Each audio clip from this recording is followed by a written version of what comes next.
Cinema carpet நேயர்களுக்கு வணக்கம். இன்று நம்ம வாகாதியார் படம் விமர்சனம் தான் பார்க்க போறோம். இன்னைக்கு நம்மளோட இருக்கிறது ஒற்றந்துரை. வணக்கம்.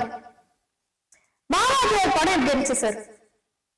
ஓகே, அதாவது எப்படி அப்படின்னு பாத்தீங்கன்னா எம்ஜிஆர் இருக்கார் இல்லைங்க, முன்னாள் முதல்வர் புரட்சி தலைவர் எம்ஜிஆர், அவரை பற்றி ஒரு படம் தான் இந்த படம். எப்படி இருக்குன்னா, கார்த்தியோட கதாபாத்திரம் எம்ஜிஆர் இறந்த நாள் அன்னைக்கு கார்த்தி பிறக்கிறார். ஓகேங்களா, அந்த கார்த்தி பிறந்தா அவருடைய மேனரிசம் எல்லாமே பார்க்கும்போது எம்ஜிஆர் ஆட்டமே இருக்கு. காரணம் என்ன அப்படின்னு பாத்தீங்கன்னா, அவருடைய தாத்தான ராஜ்கிரண் இருக்காரு இல்லைங்க, அந்த ராஜ்கிரண் ஒரு தீவிர எம்ஜிஆரோட ரசிகர் பக்தர் அப்படின்னு சொல்லலாம். எம்ஜிஆர் இறந்து போற இறந்த அன்னைக்குதான் கரெக்டா அதே டைம்ல கார்த்தி பிறக்கிறதுனால அவரும் கார்த்தியை அப்படியே எம்ஜிஆர் வழியிலேயே கொண்டாடுறார். அதான் நேர்மையா இருக்கணும். எம்ஜிஆர் பத்தி பேசும்போது பாத்தீங்கன்னா, அவர் மக்களுக்கு உழைக்கிறவர், நேர்மையானவர்னு சொல்லுவாங்களே, அப்படி கொண்டு வரும்போது அவர் ஒரு போலீஸ் ஆஃபீஸரா ஆகிறார், ஒரு இன்ஸ்பெக்டர் ஆகிறாரு. இன்ஸ்பெக்டர் ஆகணும்னா அவருடைய டிராவல் எப்படி இருக்கு, அப்போ அதுல அதை எப்படின்னு சொல்லணும்னு பாத்தீங்கன்னா, ஒரு சூப்பர் ஹீரோ மட்டும் தான் பண்ணிருப்பாரு. அதை நம்பவே முடியாத அளவுக்கு தான் இருக்கும். ஆனா அது கொஞ்சம் என்டர்டெய்னிங்காவே இருந்திருக்குன்னு சொல்லலாம். இந்த படம் என்ன மெசேஜ் டெலிவர் பண்ணிருக்கு சார்? அதாவது ஒரு எம்ஜிஆரை பொறுத்த வரைக்கும் எல்லாரும் என்ன சொல்லுவாங்கன்னா, எம்ஜிஆர் ஒரு நேர்மையானவர், மக்களுக்கு உதவி செய்தவர் அப்படின்னு தான் சொல்லப்படுது. அதுதான் இதுல காமிச்சிருக்காங்க. கார்த்தி அந்த மாதிரி எம்ஜிஆர் ஆட்டம் இருக்கிறாரு அப்படின்ற மாதிரி படத்துல அப்படின்னு காமிச்சிருக்காங்க. பட் இதுல எம்ஜிஆர் பாசிட்டிவ் இதுல ஒரு இடத்துல கொஞ்சம் வெறுப்புனால அவர் நெகட்டிவிட்டியோடய நடிச்சிருப்பாரு. அதாவது ஒரு தவறு செய்பவரா வராரு, ஒரு கட்டத்துல அந்த தவறும் திருந்தி நேர்மையா வாழணுமே வாழறாரு நம்ம கார்த்தி. இந்த படம் இப்ப இருக்க எஜுகேஷன் சிஸ்டமோட இஷ்யூஸ்லாம் ரிஃப்ளெக்ட் பண்ணுதா? எஜுகேஷன் சிஸ்டம்ஸ் பத்தி ரிஃப்ளெக்ட் பண்றதுக்கு அந்த மாதிரி எல்லாம் கிடையாது. நீங்க எம்ஜிஆர் படம்னு பாத்தீங்கன்னா, நீங்களாம் இந்த 2K கிட்ஸா இருக்கிறதுனால உங்களுக்கு அந்த அளவுக்கு பெருசா தெரியும். எம்ஜிஆர் போது பாத்தீங்கன்னா அந்த 60s வரைக்கும் 70s வரைக்கும் இருக்கவங்களுக்கு எம்ஜிஆரோட தீவிர ரசிகராக இருந்திருப்பாங்க. ஏன்னா எம்ஜிஆரோட படங்கள்லாம் பார்த்திருப்பாங்க அப்படின்னு சொல்லலாம். அதுல அவர் எப்பயுமே ஒரு சோசியல் காஸ் இறங்குற மாதிரி, ஒரு ஹெல்பிங் டெண்டன்சி இருக்கிற மாதிரி, ரொம்ப நேர்மையா இருக்கணும் அப்படின்றதுதான் அவருடைய படத்துல எந்த ஒரு தீய பழக்கம்லாம் இல்லாத காட்டுவாங்க. அந்த மாதிரிதான் இதுல இருக்கணும் அப்படின்னு காமிச்சிட்டாங்க. பட் நீங்க அந்த படத்தை பார்த்து நான் ஃபுல்லா ரிவீல் பண்ற மாதிரி யாருமே இந்த மாதிரி படத்தை எந்த மாதிரி ஆடியன்ஸ்லாம் விரும்பி பார்ப்பாங்க?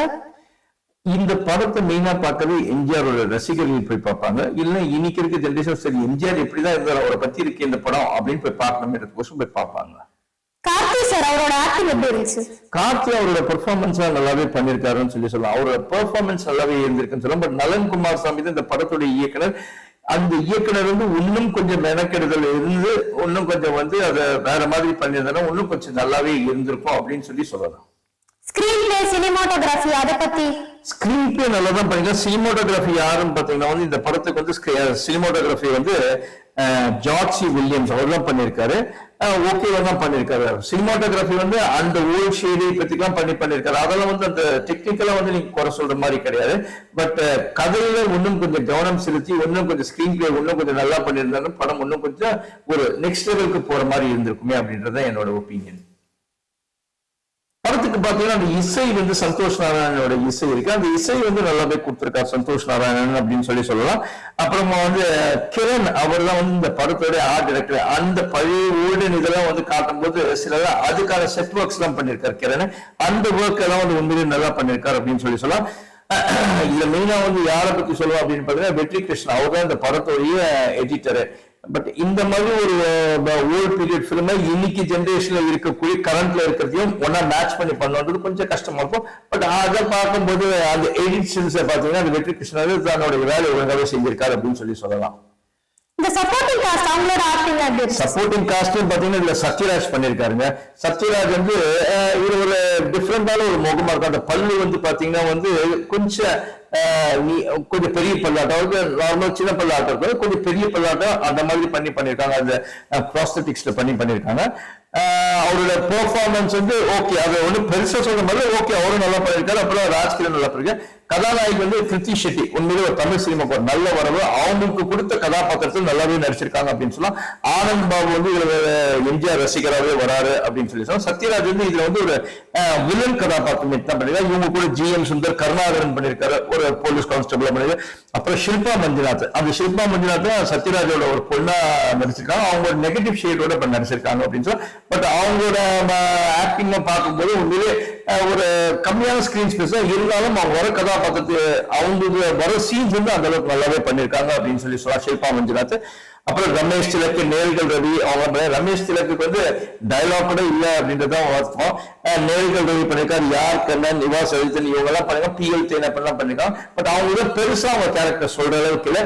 பட் இன்னும் இந்த படத்துக்கு சற்று மெருகேற்றி இந்த திரைக்கதையில வந்து இன்னும் கொஞ்சம் கான்சென்ட்ரேட் பண்ணியிருந்தாருன்னா நலன் குமாரசாமி கொஞ்சம் பாராட்டிருக்கலாம் அப்படின்னு சொல்லி சொல்லலாம். பட் இது என்னதான் இருந்தாலும் ஒரு பீரியட் பிலிம், அதாவது ஒரு எஸ்டர்ஜியர் ஹீரோ, அதாவது எம்ஜிஆர் அவர் வந்து ஒரு கதாநாயகனா இருந்திருக்காரு, ஒரு முன்னாள் கதாநாயகன், அப்புறமா ஒரு முதல்வராக இருந்தார். அவரை பத்தி தான் பண்ணிருக்காங்க. ஒன்றும் இது வேற என்ன பெருசா பண்ண முடியுமான்னு பார்த்தா சில இடங்கள்ல ரொம்ப அதிகமா கம்சன் ரிஸ்க் ஃபேக்டர் அதிகமா தான். அதனால ஒரு அளவுக்கு பண்ணிருக்காங்க. ஓகேவா தான் இருக்கு, ஒரு வாட்டி பார்க்கலாம் படத்தை. இந்த படத்துக்கு உங்களோட ரேட்டிங் என்ன சார்?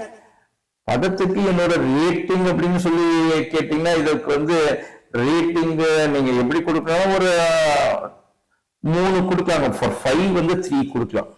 Okay sir. இது வரைக்கும் இந்த படத்தை பத்தி எங்களுக்கு ஷேர் பண்ணதுக்கு ரொம்ப நன்றி சார். நன்றிங்க. நன்றிங்க.